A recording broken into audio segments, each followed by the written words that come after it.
Welcome to Sleep Story, where we explore the mysterious, the unexplained, and the deeply unsettling corners of human experience. Tonight, we continue our journey into one of the most chilling legends of the American Southwest. As you settle into your bed, allow yourself to relax. Let the weight of the day fall away from your shoulders. Feel the softness of your pillow beneath your head, the comfort of your blanket wrapped around you. Tonight's story will carry you through the darkness, through tales both strange and haunting, until sleep finally claims you. In our previous episode, we delved into several deeply disturbing encounters involving a creature that has been feared within Navajo tradition for generations untold. An entity whispered about in hushed tones around dying campfires. Something said to move with speed that defies the laws of physics, to mimic the voices of those you love most, and to stalk the lonely, forgotten highways that cut through the desolate expanses of the American Southwest like dark ribbons across ancient sand. Those stories were unsettling enough to chill the blood of even the most skeptical listener. Yet they represent only a fraction, a mere glimpse, of the reports that continue to emerge from these vast, empty lands. Stories that accumulate like shadows at dusk, each one adding weight to the terrible possibility that something walks among us, something that should not exist. In this episode, we return once more to those shadows. We venture again into territories where the modern world grows thin, where cell phone signals fail and streetlights are separated by miles of absolute darkness. We will examine a new collection of encounters, each one as harrowing, as inexplicable, as deeply troubling as those we explored before. So breathe deeply. Let your body sink further into your mattress. And prepare yourself for stories that blur the line between the natural world and something far stranger. Some time ago, perhaps you remember, we examined a series of reports describing encounters with something far older than the landscape it inhabits. Something that predates the highways, the power lines, the boundaries we've drawn across desert and mesa. Something that remembers when these lands belonged entirely to darkness and silence. Among those accounts were stories that stayed with us long after the telling. There was the highway patrol officer who came face to face with something that ran faster than any human should be capable of running, its limbs moving in ways that suggested broken bones or joints that bent in impossible directions. There was the mechanic who confronted a misshapen figure at a quiet marina in the dead of night, its body too tall, its proportions all wrong, standing motionless between boats that rocked gently on black water. And there was the family who watched from their windows as three impossible silhouettes gathered at their fence line, standing perfectly still for hours, waiting for something only they understood. These stories painted a portrait of a being unlike any other in American folklore. Not a ghost, which exists in memory and regret. Not a cryptid, which simply tries to survive unseen. But something that does not merely frighten its witnesses. Something that actively hunts them. And yet, as comprehensive as that collection seemed, those cases were only the beginning. Only the first whispers of a much larger truth. Since releasing that episode, more reports have surfaced from across the Southwest. They arrive through emails, through messages left on our channel, through conversations with people who finally feel safe enough to share what they experienced. Many of these new accounts echo the same themes we've heard before, creating a pattern that becomes harder to dismiss with each retelling. There is always the presence glimpsed just outside the reach of torchlight, standing at the very edge of what can be seen, as if testing the boundaries of your perception. There are the sounds of footsteps approaching slowly across open ground, measured and deliberate, drawing closer with terrible patience. And there are always the creatures wearing shapes that appear almost human, so nearly human that for a moment you might mistake them for your neighbor, your friend, your family member. Until you notice the wrongness. The details that make your ancient hindbrain scream warnings your conscious mind hasn't yet processed. Time and time again, witnesses describe the same deeply unnerving details. The overwhelming sense of being watched from multiple angles at once, as if many eyes are fixed upon you from the darkness. The feeling of being followed, not just physically but through time, as if once you've been marked by this attention, it will find you again no matter how far you run. The sound of hearing a familiar voice calling from the darkness, speaking your name with perfect intonation, when you know with absolute certainty that no one else is there. That the person whose voice you're hearing is miles away, safe in their home, asleep in their bed, entirely unaware that their voice is being used as bait in the dark. What strikes researchers and investigators most powerfully is not simply the number of these accounts, though that number continues to grow with each passing year.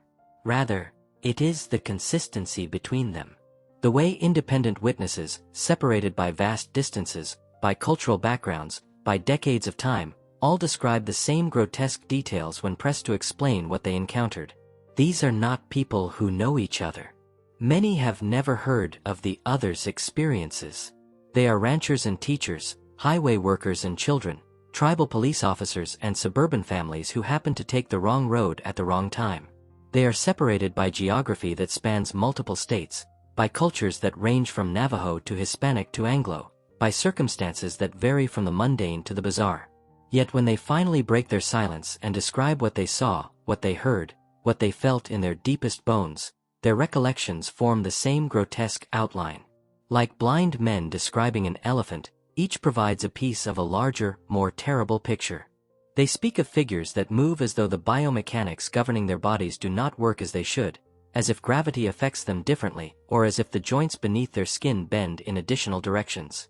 They describe eyes that glow with an intelligence that feels invasive and malicious, reflecting light in colors that animal eyes simply do not produce. They recount voices that imitate their loved ones with chilling accuracy, capturing not just tone and pitch but also the subtle speech patterns, the private phrases, the specific ways their mother says their name or their child calls for help. For many of these witnesses, these experiences mark a sharp dividing line in their lives. There is the person they were before the encounter, and the fundamentally changed person they became after. The encounter ends their ordinary life and begins something far more troubling, a lingering fear that what they saw was not merely an animal following instinct, nor a trick of exhaustion or imagination, but rather a predator that had taken a specific interest in them. A predator that studied them, learned them, and for reasons unknown, chose them. Some report that after their encounter, they feel watched in their own homes. They wake at 3 a.m. to find their dogs staring at the bedroom window, hackles raised. They hear tapping at their doors when no one is there. They see familiar faces looking in at them from impossible angles or impossible distances. In this episode, we will explore 4 such encounters in detail.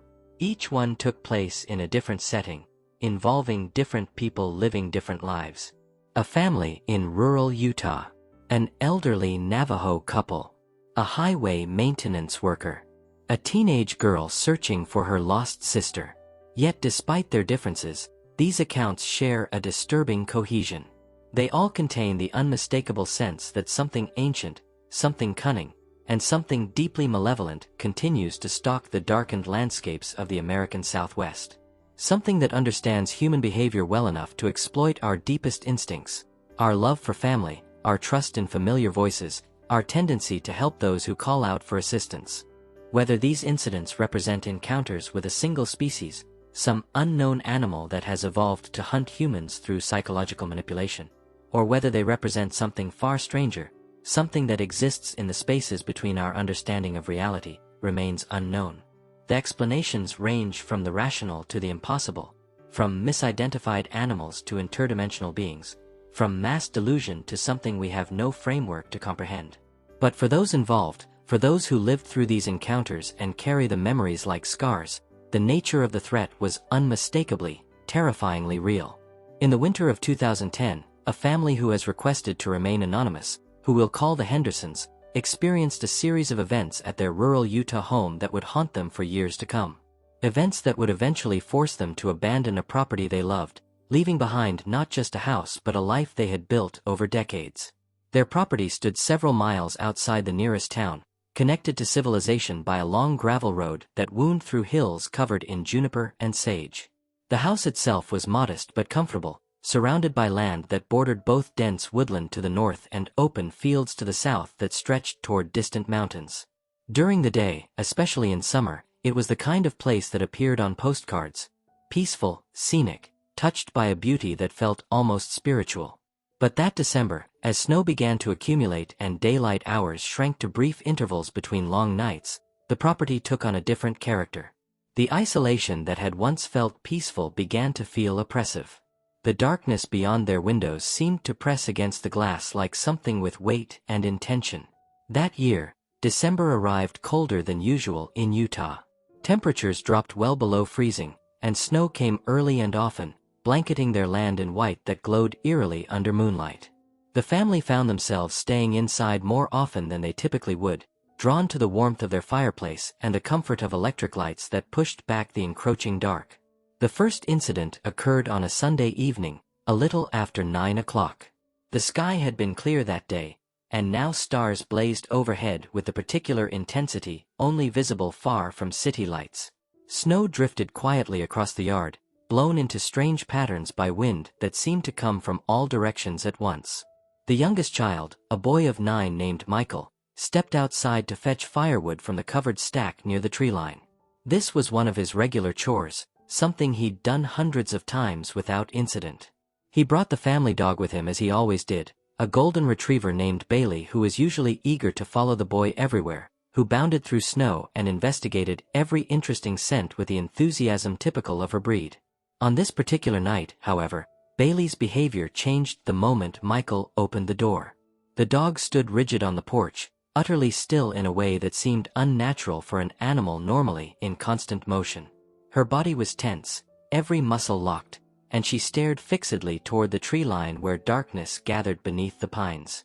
The hackles along her spine rose slowly, making her appear larger, and her body began to tremble with what seemed like barely contained terror.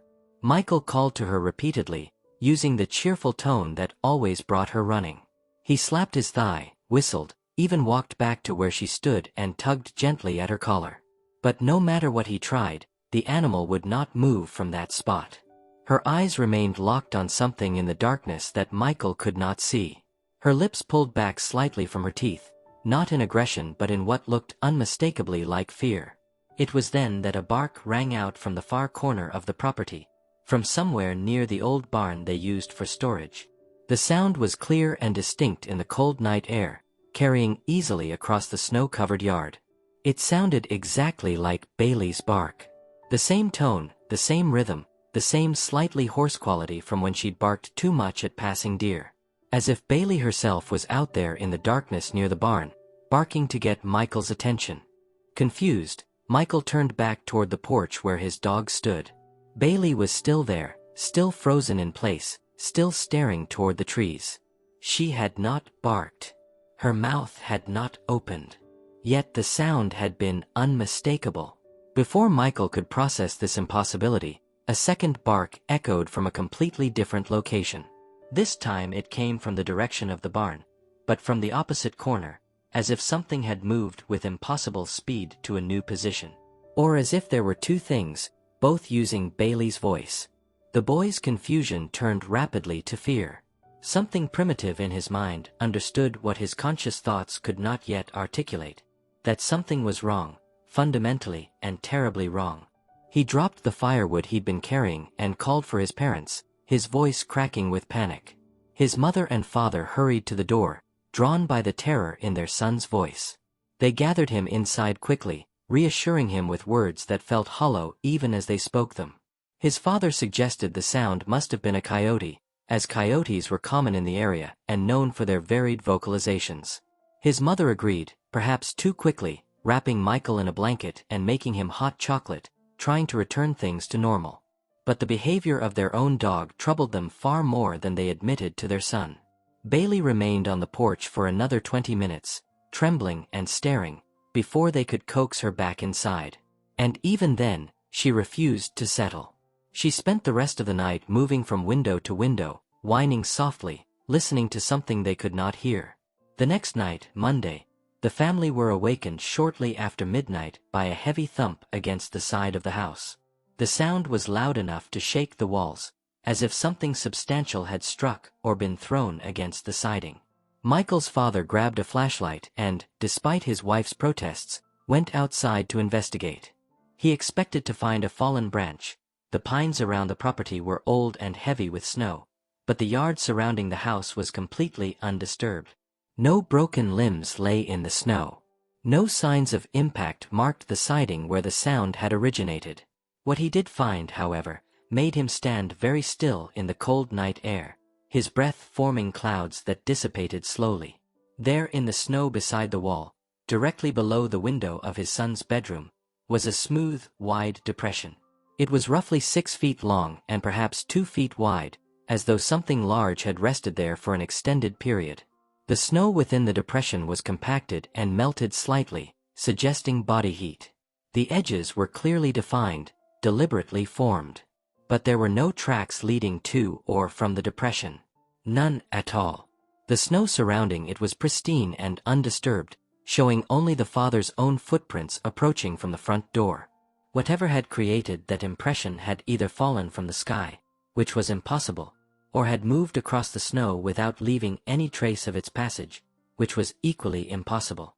The father stood there for several long minutes, sweeping his flashlight beam across the yard, looking for any explanation that would allow him to return inside and tell his family that everything was fine. He found none. When he came back in, pale and shaken, he told his wife only that he'd found nothing, choosing to protect her from what he had seen. But that night, he moved his son into the guest room on the opposite side of the house, claiming the radiator in Michael's room was making odd noises. For the next 2 nights, Tuesday and Wednesday, nothing unusual occurred. The family began to relax slightly, convincing themselves that whatever had happened was over. The father even laughed about it on Wednesday evening, making a joke about owls or raccoons, though his laughter sounded forced and his wife did not join in. Then Thursday night arrived, and with it, an escalation that would change everything. Michael's mother, whose name was Sarah, was in the kitchen preparing hot chocolate for the children before bed. It was their small ritual, a way to wind down the evening, and she stood at the stove stirring milk in a saucepan, watching it carefully to prevent burning. The kitchen was warm and bright, the overhead light reflecting off white cabinets and creating a sense of safety and domesticity. She heard a soft tapping at the window above the sink. Assuming her husband had gone out to check on something and was signaling for her attention, she smiled and stepped closer to the glass, intending to unlatch it and ask him what he needed. Then she froze, and the wooden spoon she'd been holding clattered into the sink. A face was visible just beyond the glass, partially obscured by the frost that had formed on the outside of the window. But enough was visible to see pale, stretched skin that looked wrong in texture, almost waxy. And eyes. 2 eyes that caught and reflected the kitchen's fluorescent light in a way that human eyes simply do not. The reflection was flat and bright, like the eyeshine of a deer or coyote caught in headlights, but the color was wrong. Not green or amber but a pale, almost white reflection that seemed to emanate from within the eye itself rather than merely bouncing off the surface. The face was studying her. Not just looking but studying, examining, as if trying to memorize every detail of her appearance or as if cataloging her reactions for some unknown purpose. Sarah screamed, a raw sound of pure terror that brought her husband running from the living room. He grabbed a heavy flashlight from the counter and rushed to the back door, yanking it open and flooding the backyard with light. But when he examined the ground beneath the kitchen window, the snow was completely untouched. Perfectly smooth and undisturbed, showing no footprints at all. No depressions, no marks, nothing to indicate that anyone or anything had been standing there moments before. His wife remained adamant about what she had seen. Her hands shook so badly she couldn't hold a cup, and her face had gone paper white. This was not imagination or a trick of the light. Something had been at that window. Something had been looking at her. They did not contact the police, a decision they would later question. But what could they report? Strange sounds and a face at the window that left no trace? In a small rural community, such a report might mark them as unstable or attention-seeking. And privately, both parents feared that what was happening fell outside any framework local police would be equipped to handle. Instead, they took practical precautions. They kept all the blinds closed after dark, transforming their once-open home into a sealed box where no one could see in and they could not see out. They brought Bailey inside before sunset rather than letting her roam the property as she usually did. They double-checked every lock and began leaving more lights on through the night, fighting back the darkness with electricity and determination. For several days, Friday through Tuesday, nothing more happened. The house remained quiet. No sounds disturbed their sleep. The dog relaxed somewhat, though she remained more vigilant than before, her ears constantly moving, tracking sounds they could not detect. They began to hope again. Perhaps it was over. Perhaps whatever had been interested in them had moved on to other territory, other prey. Then came the 23rd of December, Wednesday evening, and with it an encounter that would drive them from their home forever. Michael's father, whose name was David, stepped outside around 8 o'clock to lock the shed for the night. The temperature had dropped into the single digits, and the cold air assaulted his lungs as he crossed the yard, making him cough. Snow crunched underfoot with that particular squeaking sound that only occurs at very low temperatures, when each crystal is frozen so solid that it cannot compress but only breaks. The shed stood about 50 yards from the house, near the tree line, and he'd made this walk thousands of times over the years. But tonight, something felt different. The air seemed heavier somehow, charged with a tension he could not name. His breath formed thick clouds that seemed to hang in the air longer than they should. Even the stars seemed dimmer, as if something stood between him and the sky. Just as he reached the shed door and was fitting the padlock into place, he heard Bailey whining behind him. The sound was mournful and frightened, full of distress. He turned, expecting to see the dog had followed him from the house. But Bailey was standing on the porch where he'd left her, her form clearly visible in the light spilling from the kitchen window. She was watching him intently but had not left her position. The whining, however, continued. It was coming from somewhere off to his left, from the shadows beneath the trees. Bailey's exact voice, her exact tone, the particular way she whined when she was hurt or afraid. David stood motionless, the padlock forgotten in his hands, every sense suddenly alert to danger. Then a voice called his name. David. It sounded exactly like his wife. Sarah's voice, with her slight accent and the particular way she pronounced his name, with emphasis on the first syllable. The tone was calm, neutral, as if she was simply getting his attention to tell him dinner was ready or to ask him a question about tomorrow's plans. But Sarah was in the house. He had left her there not 2 minutes ago, watching television with the children. He took a hesitant step toward the sound, his feet moving before his mind could stop them. Human voices call to us on a primal level. When someone we love calls our name, we respond. It's automatic, instinctive, hardwired into our social brains.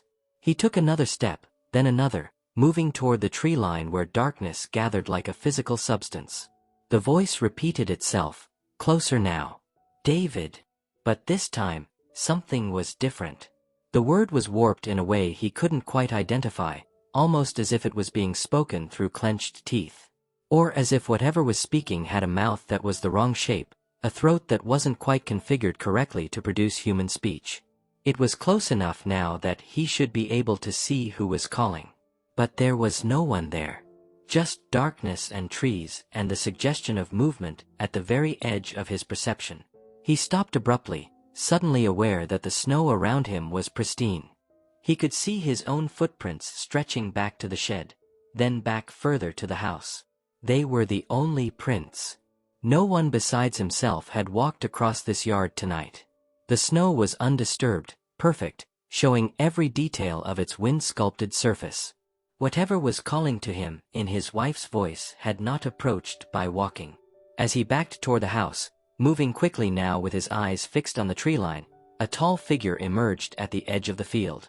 It stepped out from behind a large pine, its movement unhurried and deliberate. It was roughly humanoid in shape, but the proportions were wrong in ways that David's mind struggled to process. Its arms hung too low, reaching past where its knees should be. Its posture was bent forward at an angle that would be painful for a human, suggesting either injury or a spine that curved differently than ours. And its head shifted slightly even as he watched, as if refusing to hold a fixed shape or as if what he was seeing was not quite solid. The figure took a step toward him, and that movement was wrong too. The gait was off, syncopated strangely, as if it had too many joints in its legs or as if it was still learning how to walk upright. David ran. He ran faster than he had run since he was a child, his boots slipping on the packed snow, his arms pumping, his heart hammering so hard he could feel it in his temples. As he ran, he heard the voice again. But now it was imitating his daughter, calling for help in a tone she had never used, a high, desperate cry that should have stopped him, that should have made him turn around to rescue her. Some deep part of his mind understood that this was a trap, that his daughter was safe in the house, that whatever was out here in the darkness was trying to exploit his love, his protective instincts, to make him stop running, to make him turn around and come back. He burst through the front door and slammed it behind him, throwing the deadbolt and then the chain. His wife and children stared at him, alarmed by his wild appearance and gasping breath. "Everyone upstairs," he managed to say. "Now." They heard his tone and obeyed without question. David gathered them in the master bedroom, the room with the most locks and the smallest windows. He told them what he'd seen, and watching their faces, he saw his own terror reflected and amplified. The family remained awake until dawn, huddled together in the living room because none of them could bear to be separated. Bailey lay under the coffee table and refused to come out, her eyes wide and her breathing rapid.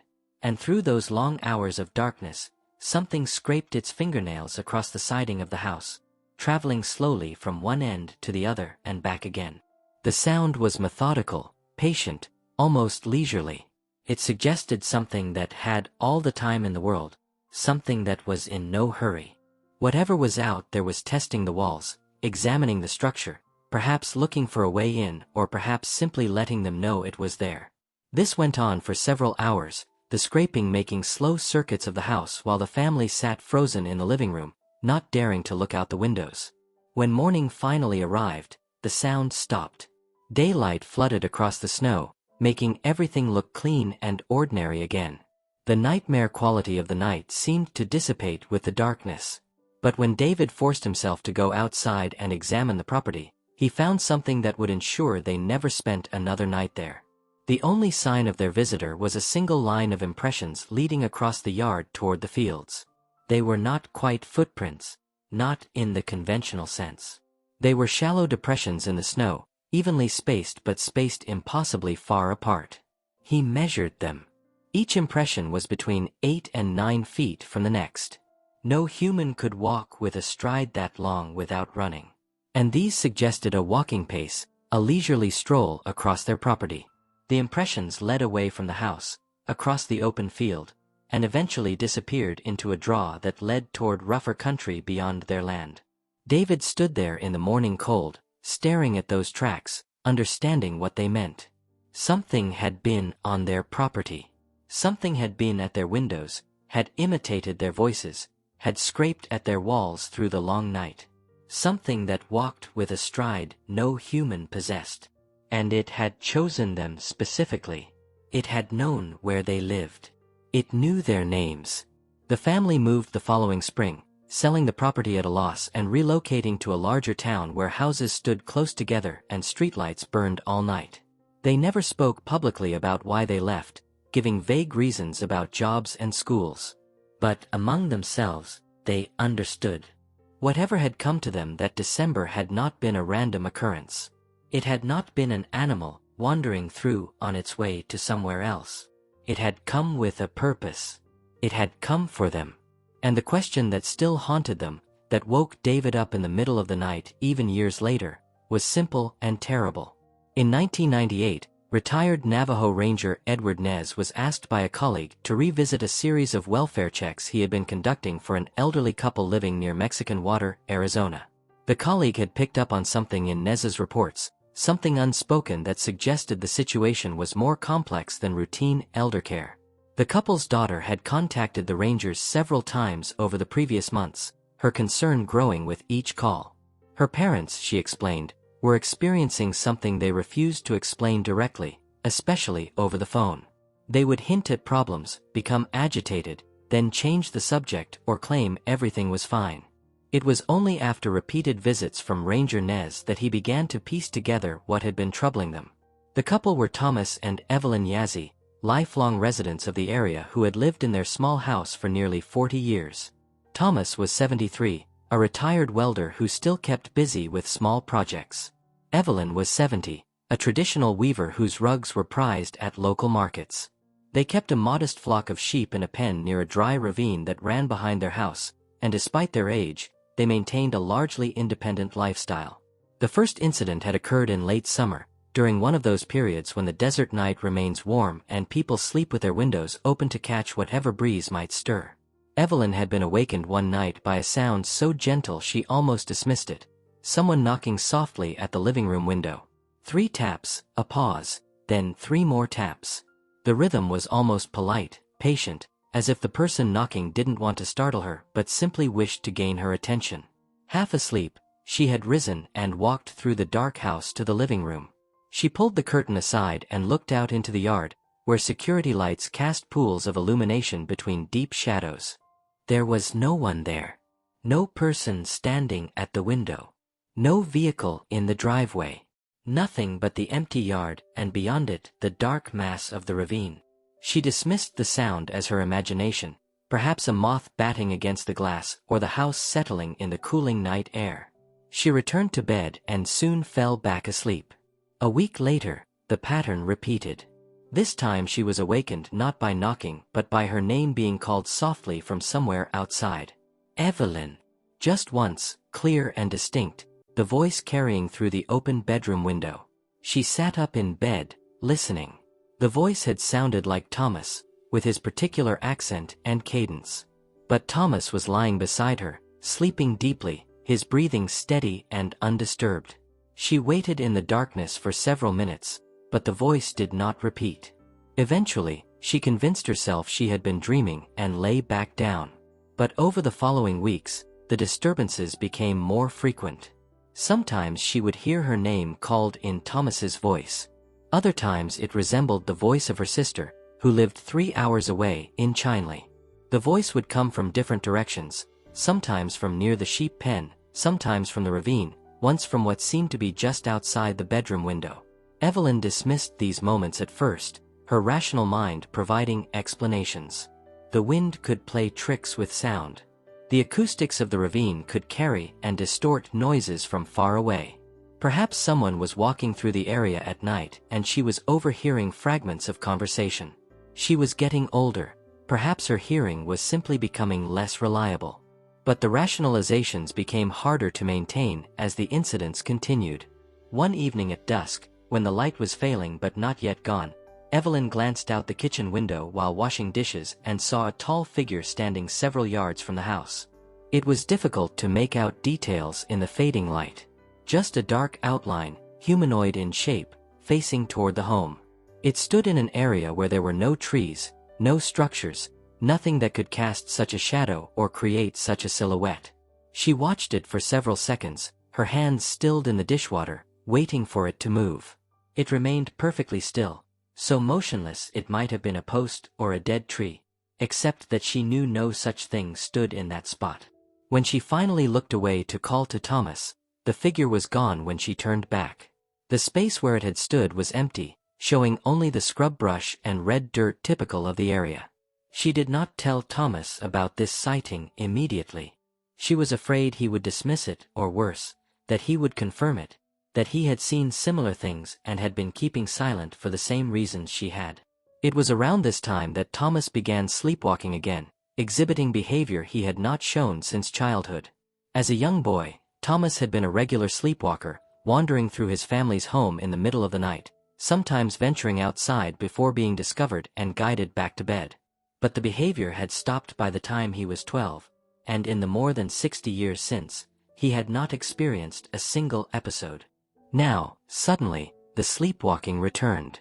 Evelyn would wake to find him missing from bed. She would search the house and find him standing in doorways, in hallways, sometimes in the kitchen staring at the wall. His eyes would be half open, glazed and unfocused, his expression blank. His head would be angled slightly, as though he was listening intently to something she could not hear. He never spoke during these episodes. When she approached him and gently touched his arm, he would turn, walk a few paces along the hall or back to the bedroom, and eventually return to bed. In the morning, he would have no memory of these nighttime wanderings. The sleepwalking occurred 3 or 4 times a week, always between midnight and 3 a.m. Evelyn began sleeping lighter, part of her mind always listening for the sound of him rising. The moment that would haunt her most, the moment that would eventually drive them from their home, came late one night in early autumn. Evelyn had been awakened by a sound she had grown to recognize: slow, measured footsteps outside the bedroom window. They moved back and forth across the gravel yard in a steady rhythm, pausing briefly at each end before turning to make another pass. Back and forth, with mechanical precision. At first she thought an animal might be pacing near the house, perhaps a dog or coyote following a scent, but the rhythm was too regular, too deliberate. These were the footsteps of something walking with purpose and intention. She rose quietly from the bed, careful not to wake Thomas, and moved to the window. She pulled the curtain aside just enough to see out, though she kept herself back from the glass, watching from an angle. A figure was walking in the yard, visible in the pale moonlight. Its outline was vague, detail obscured by shadows and distance, but she could see the general shape: the line of its shoulders, the hang of its arms, the slight tilt of its head as it paced. The movements were oddly deliberate, almost practiced, as though the walker had rehearsed this exact path many times and was now performing it perfectly. She watched for several seconds, her heart beating faster, her mouth dry. Who would be walking in their yard at this hour? Why would they pace back and forth rather than approach the house or leave? What possible reason could there be for this behavior? She was about to turn away from the window, to wake Thomas and have him investigate, when a terrible realization struck her. She looked back at the bed. It was empty. Thomas was not there. For a moment her mind refused to process this information. Then, with mounting dread, she turned her gaze from the window and looked past the foot of the bed toward the hallway beyond their bedroom door. Thomas was there, visible in the dim light from the bathroom they left on at night. He was sleepwalking, moving slowly back and forth along the length of the hall, from one end to the other. His movements were mechanical, trance-like, his bare feet making soft sounds on the floor. And his stride, his rhythm, his pauses at each end of the hall before turning, they matched the figure outside exactly. Each pause, each turn, each shift of weight was perfectly synchronized with the walker in the yard.